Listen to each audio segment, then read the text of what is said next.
Hello, families, and welcome to Indian Prairie School District 204 Parent University.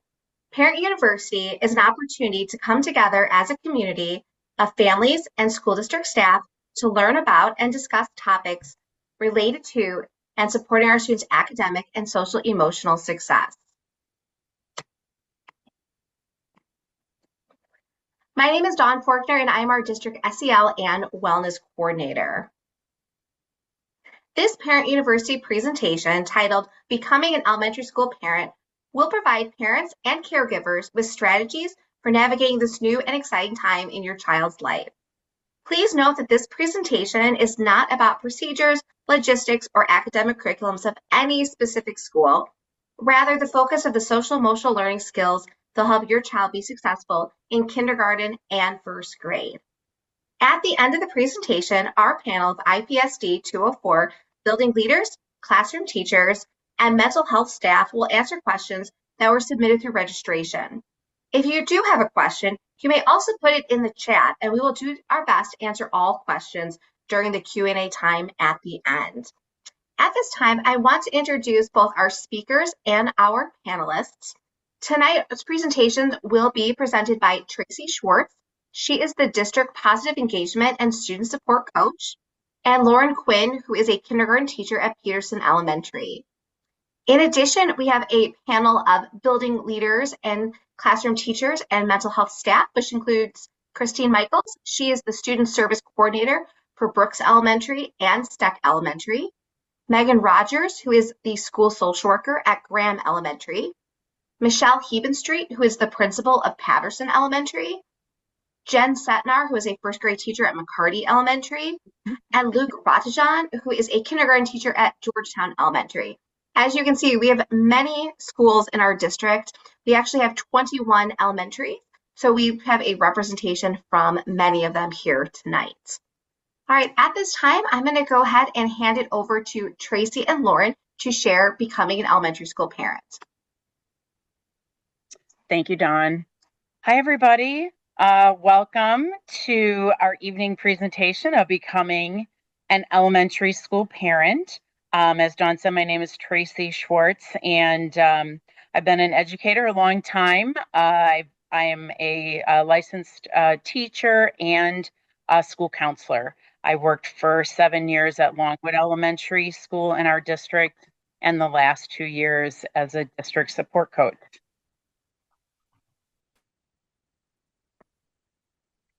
Lauren, did you want to introduce yourself now, and then we'll...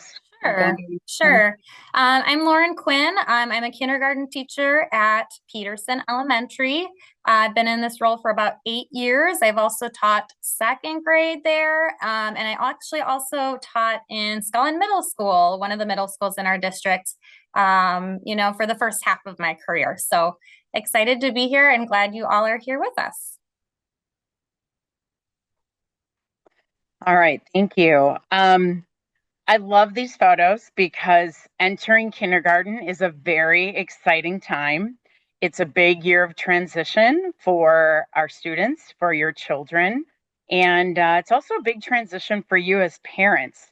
And it's a monumental time. I know in our meeting that we had last week when we were in person, many of our parents joining us were going to be first-time school-age parents.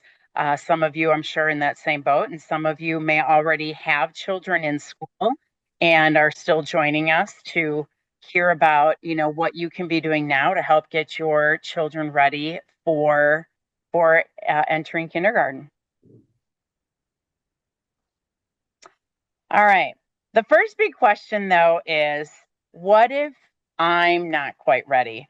We meet with parents and talk with parents all the time who are feeling a little anxious about this transition into school, especially when it's your first time, or perhaps if your child has some special concerns or needs or you have for them. So many of you, I'm sure, are very excited and probably have a little bit of both nervous excitement as well as being, anxious about this. I was just wondering, and when we were in person, we kind of just took a minute and shared out with one another what some of those concerns or questions might be. in this format of being virtual, I wanted to ask you to use the chat. If you are familiar with using the chat within a Zoom environment, go ahead and type in there, what are some of the things that you might be wondering about tonight, or things that you may have questions about, or concerns or worries that may be ruminating with you? I think by us doing that now, it kind of helps clear some mental space for you as you take in information from us, but it also allows us an opportunity to just kind of quickly go through and see what are some of the things that you are thinking about or might be a little anxious about as we prepare our kids for kindergarten. So go ahead and we'll just take a minute and you can type any of those things in the chat. Okay. Some separation concerns. Yep, another riding the bus. The transition from preschool to kindergarten. Social concerns. Megan, thank you for the peanut allergy. I can completely understand why that would make you nervous. Okay.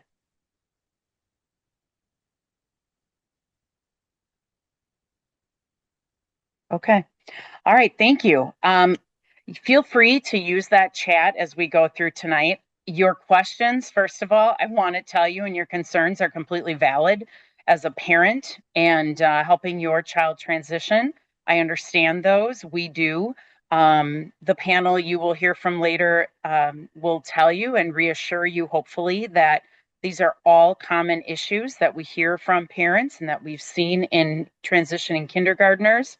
And so we are prepared and ready to help them and help you through that transition. And I'm going to talk a little bit about that from the social aspect of how you can prepare and the things you can be doing now with your student, your child. And then Lauren's going to be going into a little bit more about what you can expect of a typical kindergarten day across the district.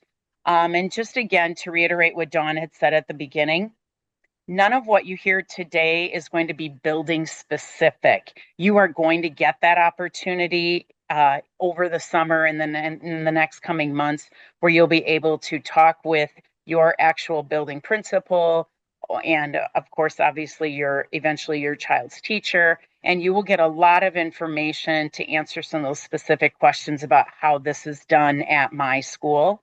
But the general information we're giving today, I think, will be extremely helpful to you in just answering some of the questions you've already shared and helping you to understand how we are prepared at the classroom, at the building level to support you and your child. So thank you.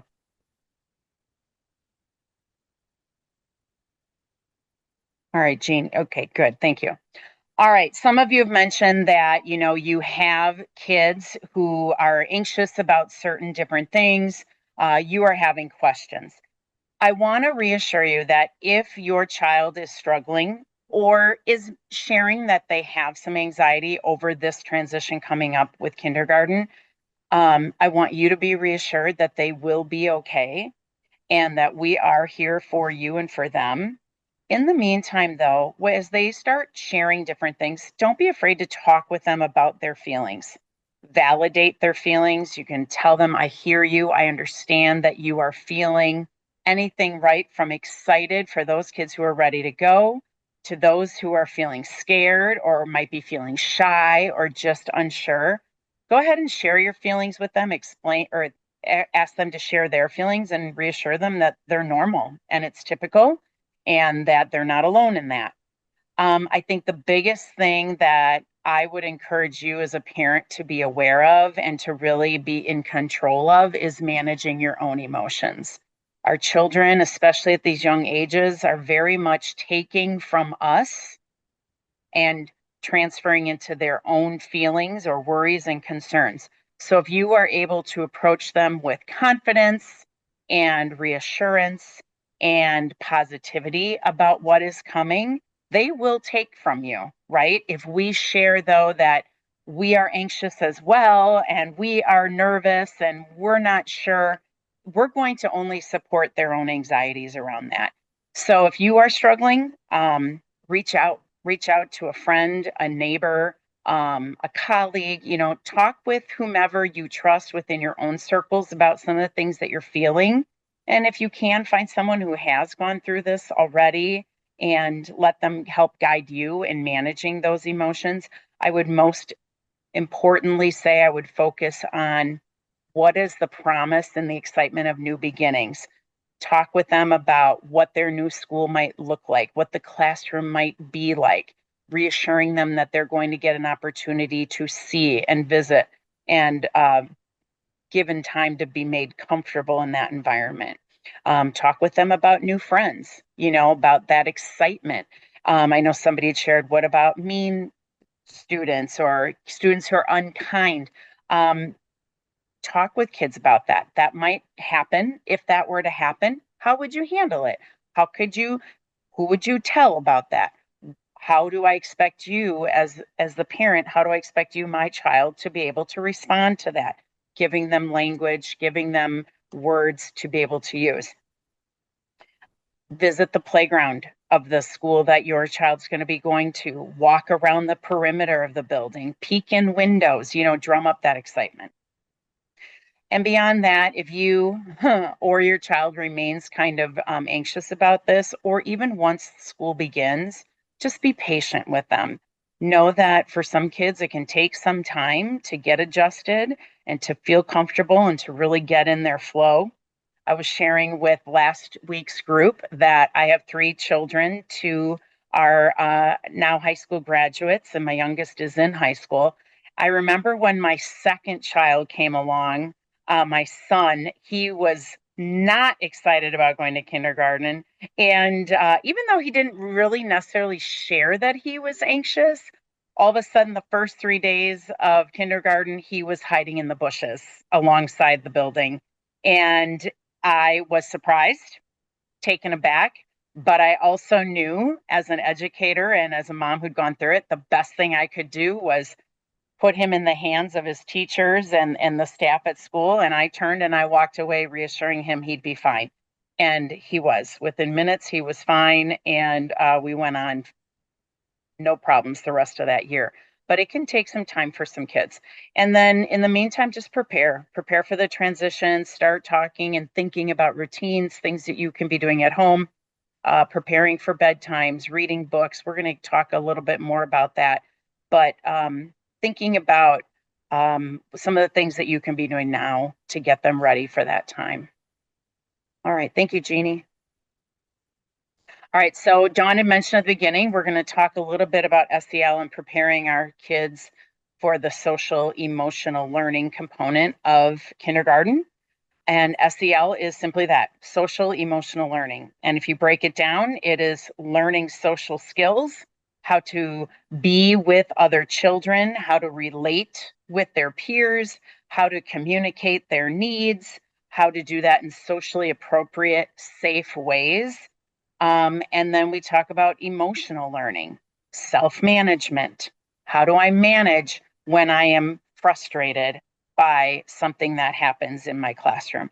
How do I manage my feelings of when I'm feeling sad or lonely? What do I do with those feelings? How can I manage those? How can I express them in safe ways? Jeannie, do you want to go ahead and click? I think there's just a couple more on this slide.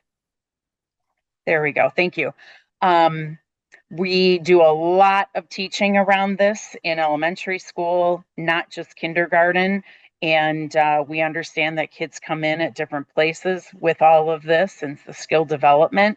So we work on that. It is a continual, regular part of our day in kindergarten learning. All right, and I wanted to put this in here to make you aware. The District 204 Indian Prairie has what we call a portrait of a graduate, and this was put together by a large team of educators a few years ago in some of our leadership. And this was really taken off of what does the work community say they want from our kids once they graduate and they've gone through our system. And we talked about We are a very high achieving academic district. We are proud of that, and our families work really hard to make sure their kids get a good academic education. But along with that, it's also important that we are building the skills of our children to be flexible and adaptable, right? Our world is ever changing at such a fast and rapid pace. How do we help them with that? How do we help them build resiliency? Things don't always go our own way. We don't always get what we want. Things don't always seem fair. That is a part of life. It's a part of learning, and it's part of being a student. We start as early as our early childhood program. They're going to be working and building these skills in kindergarten all the way through graduation. We talk about creativity and innovation, that thinking outside the box. How can I problem solve a situation? How do I effectively communicate my needs? How do I communicate and share information that I'm learning? How do I be a good citizen? These are all parts of kindergarten and all parts of developing our students as a whole.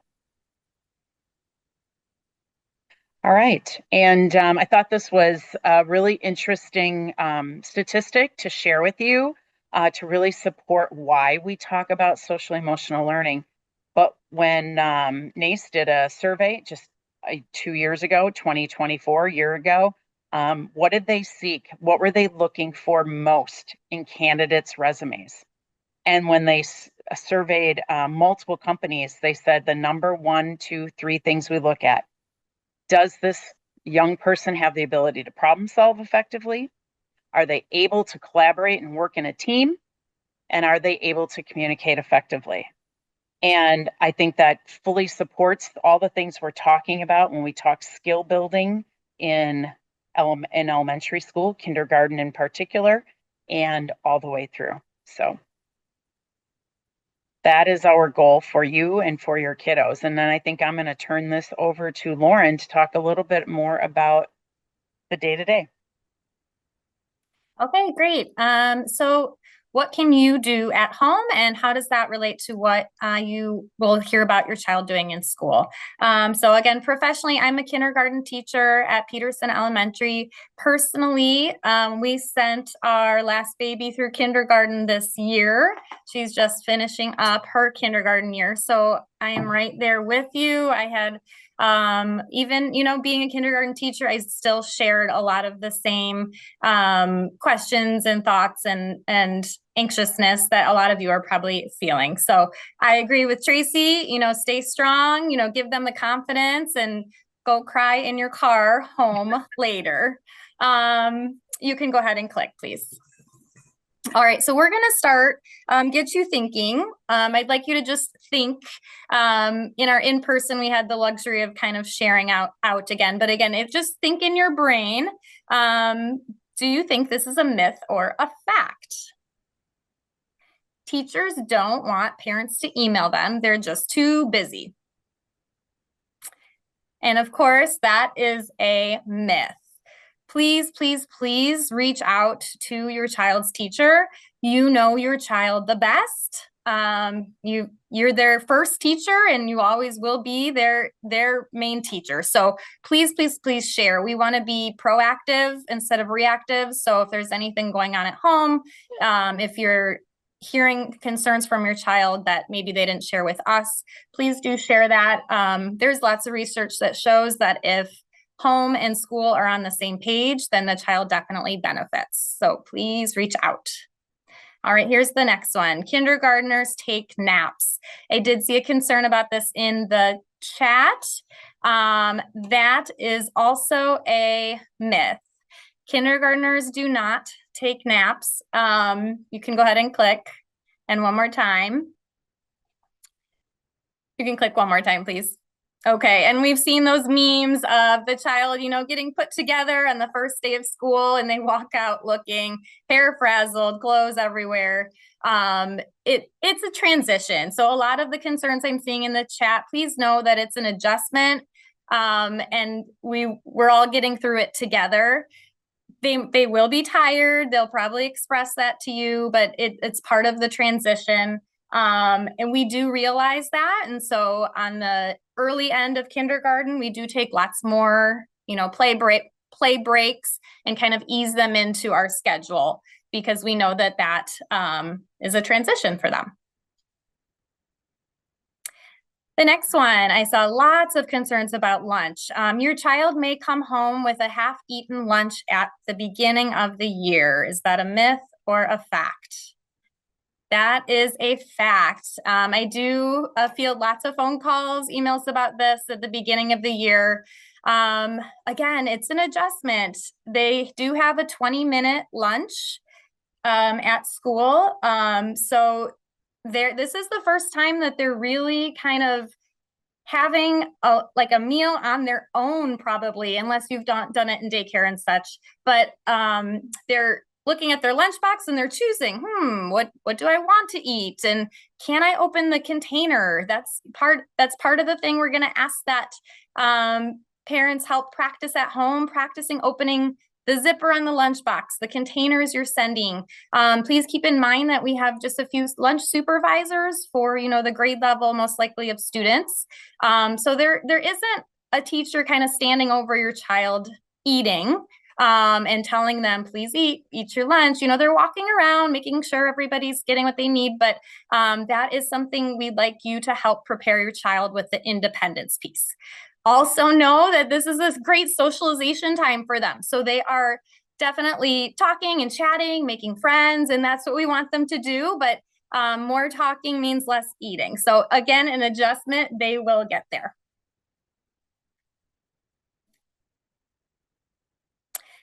Another one, playtime is just for fun, myth or fact? That is a myth. So playtime, there's plenty of research out there that playtime is so crucially important.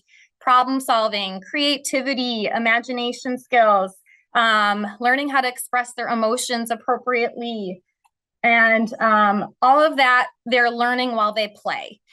Kindergarten realizes that this is such an important time of their day. Unfortunately, this is not a bulk of our day, but we do build it in, and we do realize that children learn through play. So as much as possible, we try and build in our curriculum so that they are learning while playing. And lastly, it's expected to see some different behaviors early on, myth or fact? That is a fact. Please expect this. If you notice your child, with some fatigue or irritability from the long day, you might see that separation anxiety, those big emotions at home. Again, an adjustment. Please work with your child's teacher. We're all in this together. So please know you're not alone, and we're going to help you through it. Okay, so how can we start working on this? At home, you can start, if you haven't already, establishing routines. School is all about routines. Kids and even adults thrive on knowing what to expect. So think about how you start your day every morning. You probably have the same routine, teeth, shower, whatever it is.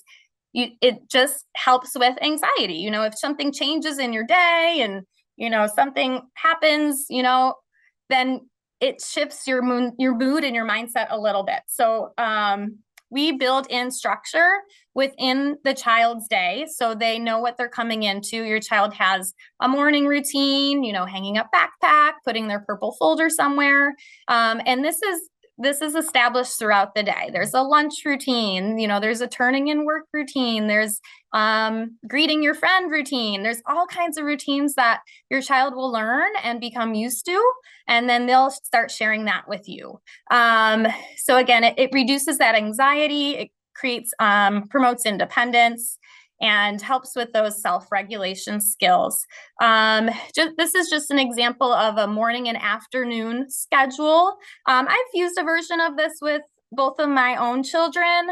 If you're trying to establish a morning routine, you can put on there, brush teeth, get dressed, maybe read a book, get your shoes on, whatever it is. And there's just little Velcro tabs for that visual for them to see and start establishing that independence. Similarly with a nighttime routine, and I'm going to put a shout out for making reading one of those routines in your day. That's so important.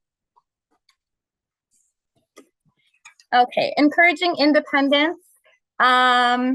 So there's a joke amongst kindergarten teachers that when it's snow pants season, we're going to have to take out a whole lesson in our day because snow pants add a whole new layer in trying to help 20 plus students getting all of their snow gear, scarves, hats, gloves, snow pants, boots, all the things. So that's the extreme, but if you can just start encouraging some independence now, that would be great. So self-help skills, including bathroom and hand washing. Some things we don't think about is, does your child know how to go into a public restroom and use that bathroom appropriately, like locking the door, flushing the toilet, using the toilet paper appropriately, things that might be different from home. When they go to wash their hands, do they know to not just pump the soap and wash it off immediately? Do they know appropriately? We teach the kids to sing the ABCs, count to whatever, to make sure that their hands are clean. Dressing, we talked about the cold weather. If you're sending your child in tie, laces, please work on that at home. Again, there's one teacher in most classrooms. Zippers, buttons, please label everything. We talk a lot about how luxurious our lost and founds are with all the name brand things because kids don't know it's theirs. So if you're going to send something to school, please label it with your child's name. Snacks and lunches. So please have some trial runs at home. I think most schools do have a snack time in their day. I don't know that that's district wide, but you can talk to your school about that. Lunches, do a picnic lunch, bring the lunch box and containers that you plan to send with your child, and give them 20 minutes and see, what happens. Can they open it up? And keep working on that.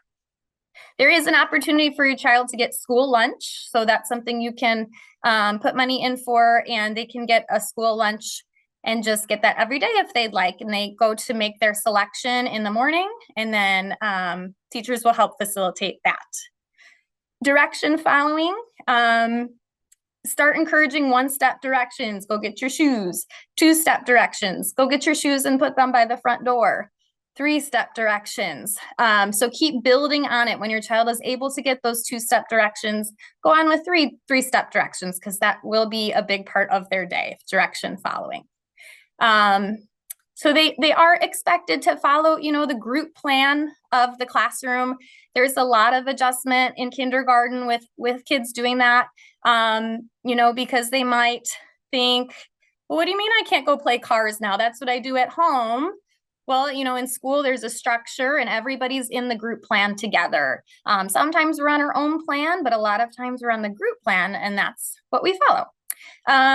Of course, your child is not completely on their own. I know I'm asking you to build that independence, but teachers are here to help.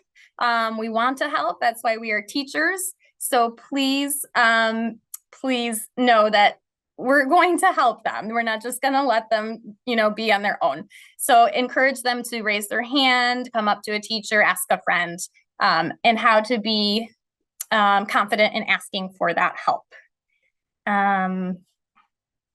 As far as school lunches goes, there's a website that you just put money into, and then there's like a menu that the teacher has every day, and you guys as parents will have access to that too. And then they just select what choice they're going to get for the day. And then, they have a lunch card that they can go use to buy that lunch for that day. And again, more will be coming from your child's school. All right, so please encourage those social skills. We've talked a great deal about how playtime is so important. Tracy and I wanted to put in a plug for lay off the screen time as much as possible, please. There's so much research on that too. Yes. So play board games with your child, play imaginative games, play outside games, creative play, Barbies, Legos, all the things. Model how to share, model how to take turns, problem solving, show the empathy and compassion. You can even sabotage it. And, I'm always my daughter's best, friend when playing Barbies, because she'll hand me the two Barbies and she'll say, Mommy, which Barbie do you want to be? And then, you know, I'll pick one. She's like, oh no, I want that one. And I just picked the one that she didn't want. But really, we should be, you know, like, what happens if I just take the toy away? How would your child react? Do they know how to use that strong assertive voice and say, hey, I was playing with that? Of course, then have that conversation. We're not just modeling. We should take toys if we want them, but have that conversation and kind of teach them that there's problem solving while playing and getting to know friends. Consider the play dates. You may not know anybody yet, and that's okay. There's plenty of community activities, library, park district, art classes, soccer, you know, game time at the library. So please, you know, get your child feeling comfortable around peers their age. And then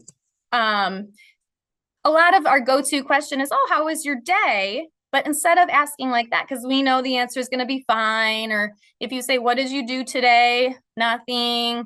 We're kind of used to those responses. So instead, ask specific questions like, who did you play with at recess? Or what did you play at recess? Try to get, you know, some specific answers out of them. I've always done like the highs and lows with my own kids. What was a high part of your day? What was the best part of your day? What's something that didn't go so well today? And so it gets them thinking and sharing with you. Okay, help develop that emotional intelligence. Tracy hit on this a little bit. Label the emotions. Your child may be familiar with happy, sad, mad, but are they familiar with emotions like frustrated, embarrassed, nervous, disappointed? That's a big one in my classroom this year. You know, not getting, you know, the pink crayon that you wanted, not getting called on. Kindergartners deal with that a lot. And so how can we deal with our emotions when we don't get what we want? But do acknowledge, like Tracy said, that your feelings are valid. I understand you're feeling sad because of this. I'm here if you want to talk. Or, you know, it's okay to be angry, but it's not okay to hit. So make sure that they know that all the feelings are okay, but we need to be able to regulate our emotions. And something that we do in our schools is have a calm down corner or a calm down kit somewhere in our school or in our classrooms. This is an example of mine. And it basically is just a time for a child to notice, like, oh, I think I need a break. I'm starting to get upset. I'm starting to, you know, feel anxious. And this is just where they can take a break away from their peers, away from the learning. There's like a breathing ball in there, or maybe some stress balls, or like a lava lamp bubble kind of thing, or just, you know, a coloring book for them just to get their emotions back in check. And we call it, you know, the green zone, getting ready to learn. If you want to build one of these at home, that's another great thing that you can do, just for your child to realize that they need a break, and that's okay. It's not really a timeout. It's just a break to get their emotions back. And always promote that empathy. We want your child to you know, do those kind acts and think of others. That's the end result.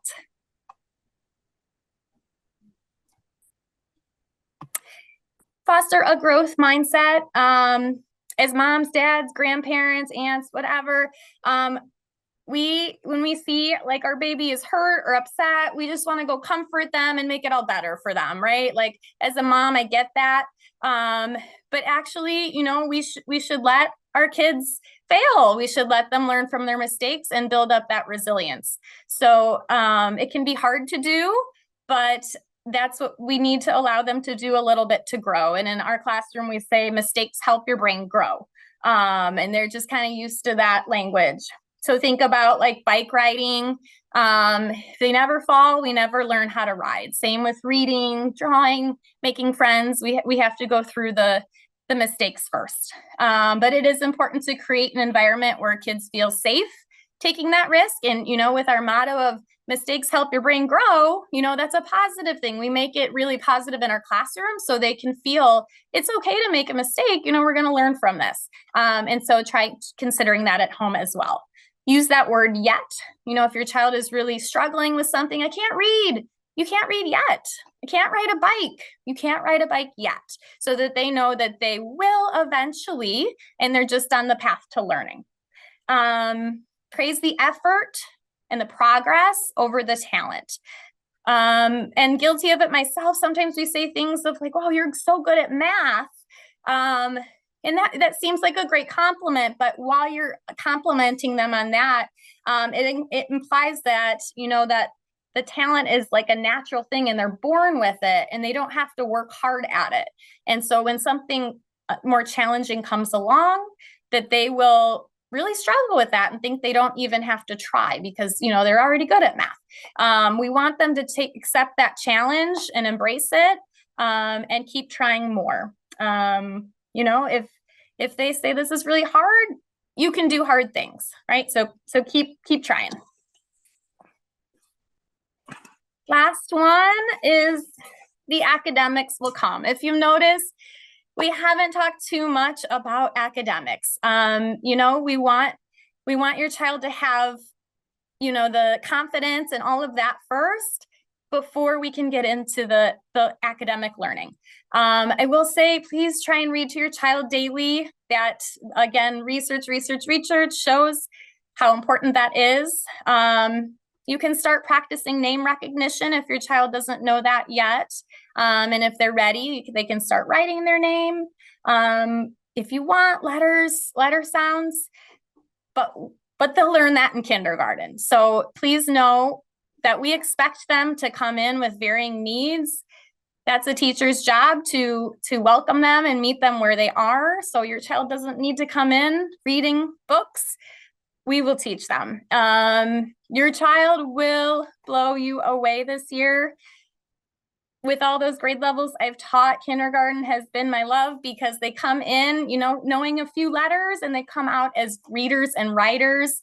And it's just so amazing to see. So the confidence, when I look at my kindergartners from day one until now, it's truly amazing. Thank you all so much for joining us today, and we appreciate it. Thank you so much, Tracy and Lauren. At this time, we are going to move to our question and answer section. I'm going to reintroduce the panel to you. We have Michelle Hebenstreet. She is the principal at Patterson Elementary. We have Christine Michaels. She is the student service coordinator at Brooks Elementary and Steck Elementary. We have Luke Rotichon. He is a kindergarten teacher at Georgetown. And we have Megan Rogers, who is a social worker at Graham Elementary. So the questions I'm going to share with all of you are things that were submitted on the registration. I was also keeping an eye on the chat and looking at some of the trends that people were asking. So I may add on to the questions a little bit, just so we make sure that we are answering things that you're interested in. So one of the questions was asked is, what should I do if my child has difficulty separating from me on the first day of school? And the second part of that is, I saw several parents express concerns about the bus and their child being scared to get on the bus, or their child getting scared to be off the bus and where to go once they get there. So can somebody speak to, first of all, the difficulty separating, but also the bus piece of it? Yeah, I can start with that, Don. Thanks.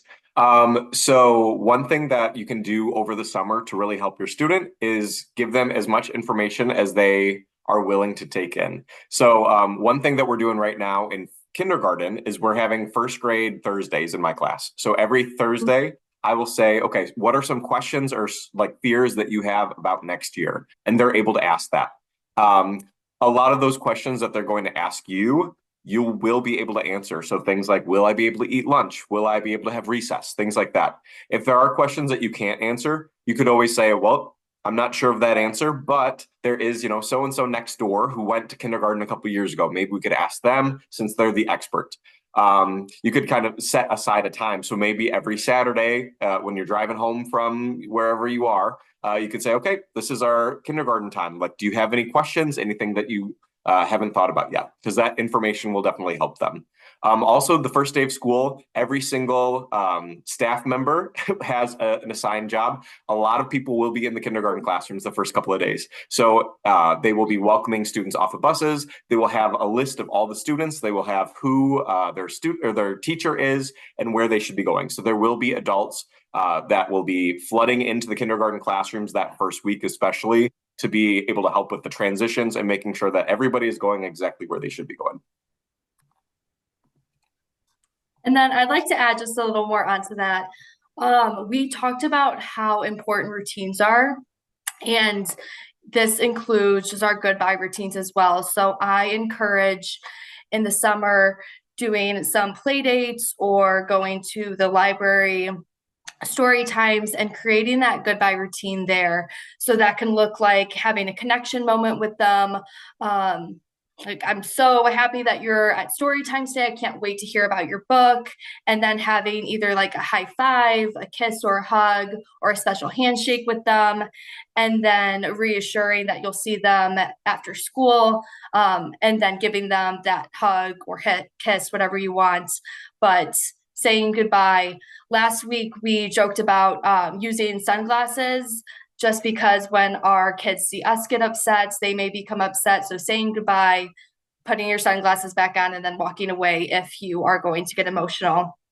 In regards to the bus, that is completely valid.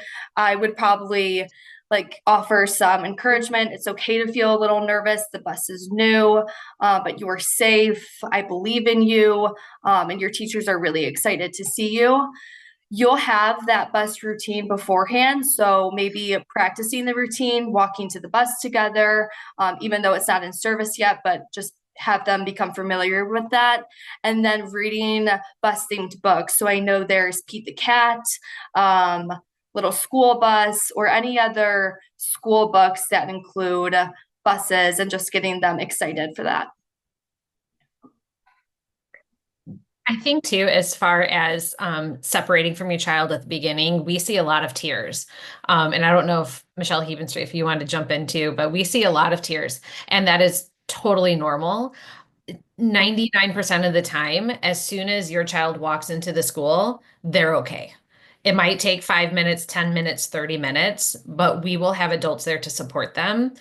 I have literally peeled children off their parents before. It is okay. And like we said, if you're having a tough time, they'll know that. So if we can take your child and you walk away, we promise you everything will be okay. And then for our next question, and I'm actually going to take it out of the chat, is I see a lot of concerns, and I understand this as parents, we're always worried about our children eating and not being hungry during the day, but just a lot of concerns about how lunch works. And how they order their lunch and those sorts of questions, where they sit at lunch. Can somebody speak to how lunch works, but also breakfast? Because I saw a question about breakfast in the chat. Yeah, I can speak a little bit to that, but the kindergarten teachers, you guys jump in as well. So there, I think one of the questions was, is there hot lunch options? Yes, there is hot lunch options. Students can order. The menu is online on the IPSD website, and you select your child's school, and the breakfast menu and the lunch menu are on there. So I highly recommend that if your child is going to be getting hot lunch, that you look at that menu like in the morning before school, and you talk about what choice are you going to make. Because when they get to school, the teachers will go through the lunch choices usually on their smart board, and the kids raise their hand, or they come up and move their name, or teachers do it a little differently, and they make a choice for lunch. The other option is you can pack the lunch from home and bring a cold lunch. So there's that option too. The way that lunch works, and again, to Luke's point, in that first week or two, the adults, the staff are flooding the lunchroom and recess to help support our kids, making sure every student does have enough time to eat. They can open their items, but they go through the line if they are hot lunch, and they schools do it differently, but they make their choice. Whatever they picked in the morning, that's what they're getting. And they get the main entree. They pick 2 sides, and then there's choice of milk if they choose to get milk. And they also have a lunch card that gets scanned at the end. But again, the adults are really helping with this process until they become accustomed to the routine. If students are cold lunch, they kind of just go through the line, but then they sit at their assigned table at lunch. Typically, kindergartners have assigned tables that they're sitting at, but can choose seats within those tables. Lunch is 20 minutes long. So one of the things you all could do over the summer, especially if you're packing cold lunches, is practicing students opening containers, opening maybe milks, juice boxes, and or closing those containers. That's a lot of what we do in the first couple of weeks. But if they have some practice with that already, that's great, because our goal is really to get them independent at accessing all of the items for lunch each day. Was there a second part, Dawn, that I'm forgetting? Somebody asked about breakfast programming. How does that work? Yeah, and breakfast is very much the same way. Like I said, you can view that menu in the morning. Different schools have different routines. Sometimes the kids go straight to the classroom first, let their teacher know that they're getting breakfast, and then an adult escorts those kindergartners down to the lunchroom. Other buildings have the students just come in and go straight to the lunchroom, but the staff will teach your kids that routine. For breakfast, they don't really need to pick a choice before. They'll just go down to the lunchroom, make their choice. And again, it varies a little bit by building. Some students eat the breakfast in the lunchroom, but at other schools, students may take that breakfast down to the classroom and eat in the classroom as they're doing their like good morning song, or things like that. Thank you, Michelle. Another question that was asked both in the chat and on the registration forms was about technology and Chromebooks. So how are Chromebooks and other devices used in the classroom? And how do we keep our kids safe while on technology? Yeah, so we have one-to-one technology at most of our school, or I think all of our schools now. So your student will have a Chromebook. They'll likely leave it at the school just because it's a lot to take care of it in their backpack. It's very heavy. It's also, they're still learning how to take care of things in the backpack. So we want to make sure that the Chromebook is going to stay safe. But the students will have a QR code to be able to sign in. When they sign into their computer, they're going to go to a single sign-on. So it's basically our homepage that will have all the apps that we're going to be using throughout the year. They are all academic based. So some might be math or ELA based, so English language arts. There are going to be some that are give them the opportunity to either read some books or have books being read to them. There are also going to be some that are kind of like an encyclopedia with like Pebble Go, where they're able to look at a set amount of categories and kind of explore on their own there. Also, our computers come with great firewalls and great safety systems. So if there are any students that can type other things in there, that will always stop, and they will not be able to go on those things because our firewall will stop that. I was just going to jump in too and say we do use our Chromebooks, that technology piece, for assessments, K-5. So the teachers will teach the students like how to log in, how to use those Chromebooks so they can complete those district assessments, which are 3 times a year. I think someone was asking if they've never used a tablet, what should they do? I don't think they have to come in with those skills. In fact, the tablets are very different from the Chromebook, so I'm not even sure how helpful it would be to practice on a tablet. But those skills are things that the teachers practice in the classroom: how to log on, where to find the keys, what kind of keys they're pressing, how to use the mouse, that sort of thing, is all embedded within the kindergarten day-to-day routines. All right, thank you. Somebody else had asked, how are all of our students included in classroom activities? What inclusion opportunities are there for our students with differing abilities? This can also include our English language learners and our newcomers to the country.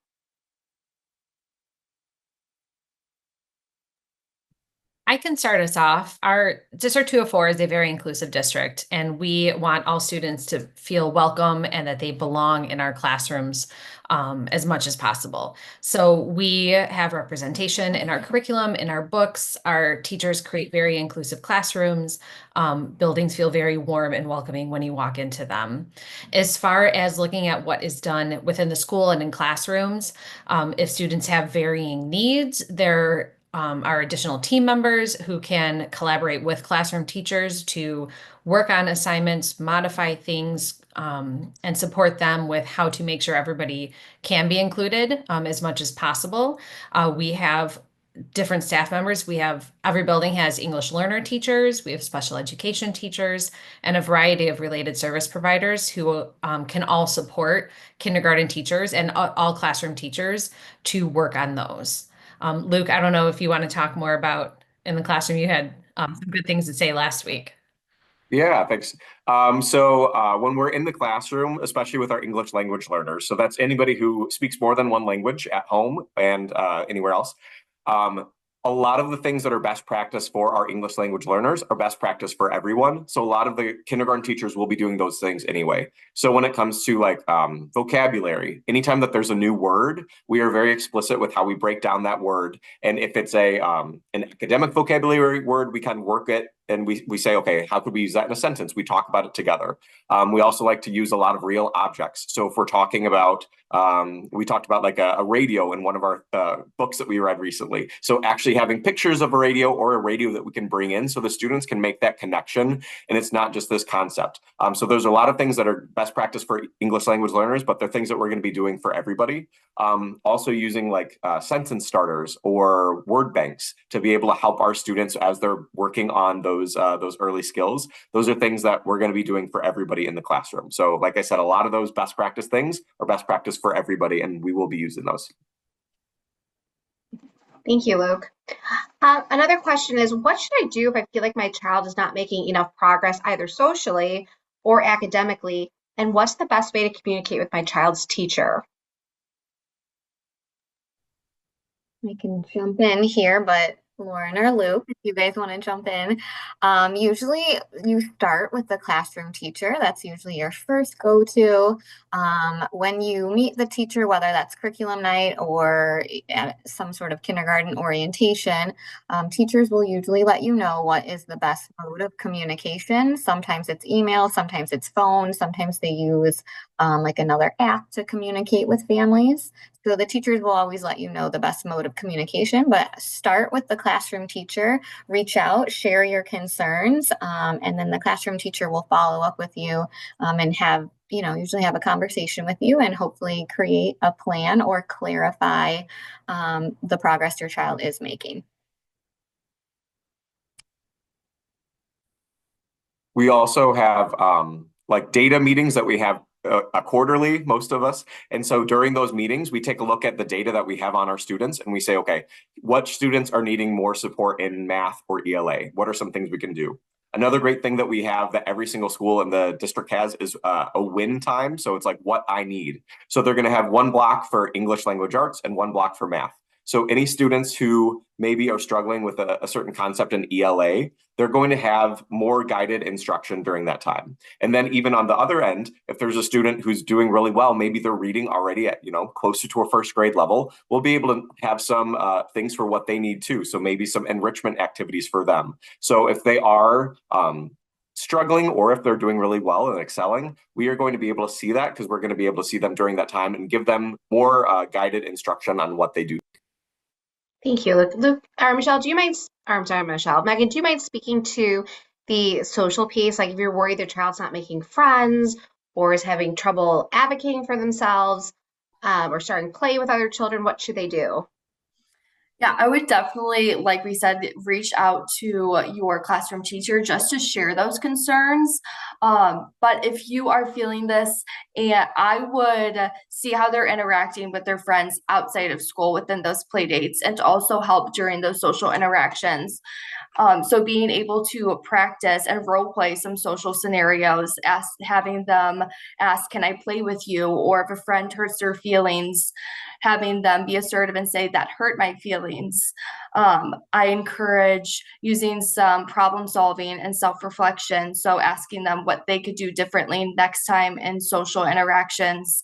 But definitely if you are feeling that they aren't interacting with friends or if they're coming home sharing that they don't have any friends to play with at recess, please reach out to their classroom teacher because we never want any student to feel that way. Thank you, Megan.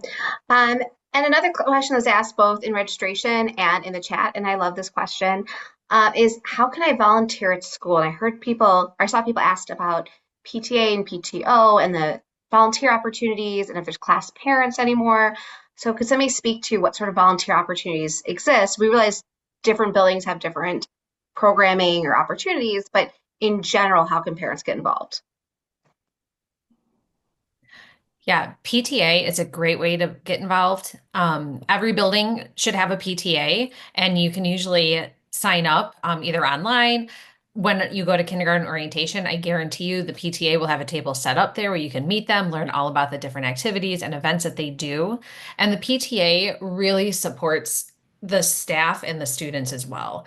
You are part of that school. And I think participation in that is highly encouraged and very much appreciated by the other families who are part of it and the staff as well. One of our PTA reps last week at our in-person session talked about, was it the many hands make Light work. like light work? Yes. So there's a variety of opportunities. There are events that happen in the evening or on the weekends that the PTA puts on. Some buildings still have classroom parents who work closely with the teacher and come up with perhaps quarterly parties or curriculum parties, things like that. So yes, strongly encourage to join the PTA.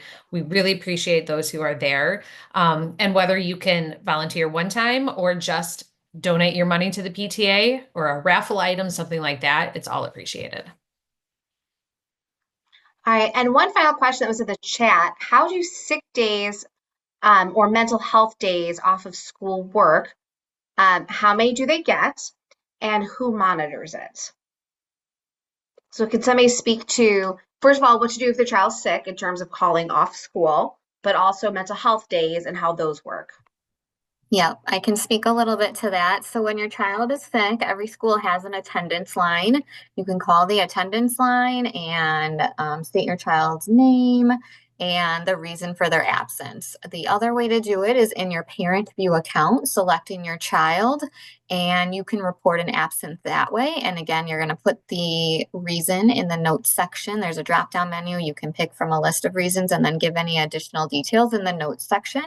So for example, if your child is taking a mental health day and you've picked that as the reason, if there's additional notes that you feel would be helpful for the school and helping to address that, you can put those in there. So like, you know, my child is really not wanting to come to school. I can't get them out of bed or in the car.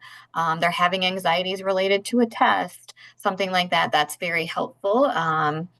Every office team monitors attendance, but the teachers also can see attendance. If there are mental health days taken, we are often consulting with our mental health professionals like our social worker and our psychologist as well to talk about how we can help support the student and the family. I cannot remember off the top of my head how many mental health days. 5. Kids get 5. Okay, so 5 mental health days. Yes. I believe they get 5 mental health days, and after their second or third, that is when a mental health professional checks in with the student to see how they're doing. Dawn, I think it's after the third, but I'm not positive. It's but after we'll the always second. Okay, we'll always check in with them to see how they're doing and if there's anything that we can do at school. Mm-hmm. Yes. All right. Well, this time we're going to go ahead and wrap up. Thank you so much for joining us tonight. And please remember, schools and families are partners in supporting their student success. The principals, the teachers, the mental health professionals are happy to speak with you and answer the questions that you have.